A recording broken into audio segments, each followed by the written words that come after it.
আমাৰ ইয়াতে কাম হ'ব মানে এই ঘৰটোত মানে ইয়াতে অলপ ইলেক্ট্ৰিকেলৰ কাম আছে।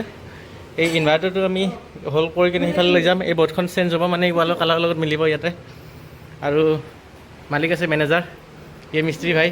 আৰু এইখিনি বস্তু আমাৰ ইয়াতে লাগিব। মোক মেনেজাৰ বনাই উঠি স্ক্ৰু মাৰবা দিয়ে। কি কৈছে?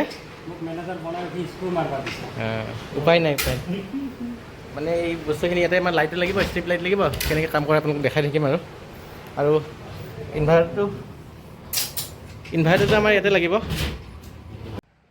গোটেই বস্তুখিনি আমি ইয়াতে লৈ লৈছোঁ। গোটেইখিনি এনকৰৰ ৰাইডাৰ চুইচ ব্যৱহাৰ কৰা হৈছে। আৰু ইয়াতে আমাৰ ষ্ট্ৰিপ লাইট যি স্পট লাইট আছে সেইবিলাক আমাৰ ক্লিয়াৰৰ ব্যৱহাৰ কৰা হৈছে। 1 বছৰলৈকে ৱাৰেণ্টি আছে। আপোনালোকে দিব। আমি ইয়াতে মানে বেলেগ বৰ্ড আছিলে। এই বৰ্ডখন আমি ইয়াতে চেঞ্জ কৰিছোঁ। আৰু ইয়াতে ইনভাৰ্টাৰ পইণ্টটো আছিলে। ইনভাৰ্টাৰ পইণ্টটো আমি বেক চাইডে লৈ কিনে ইয়াতে একুৱাৰিয়ামৰ এটা পইণ্ট দি দিছোঁ। আৰু এনেকৈ এই টিভি পেনেলখনত আমি গোটেই ইলেক্ট্ৰিকেলৰ কানেকশ্যনটো কৰি দিছোঁ। মানে আমি ইলেক্ট্ৰিকেলৰ কাম কৰোঁ CCTVৰ লগতে। আৰু ইয়াতে আমি ধুনীয়াকৈ তাৰ চাই দেখা নোপোৱাকৈ HDMI কেবল এনেকৈ টানি দিছোঁ। আৰু এনেকৈ ধুনীয়াকৈ ইয়াতে লাইট চাইট দি দিছোঁ। ইয়াতে ছুইচ বৰ্ড দি দিছোঁ। গোটেই ছুইচবিলাক আমাৰ ইয়াতে আছে এনেকৈ। আৰু এনেকৈ স্পট লাইট ইয়াতে দি দিছোঁ। এইখিনিয়ে হয় আমাৰ কামটো আৰু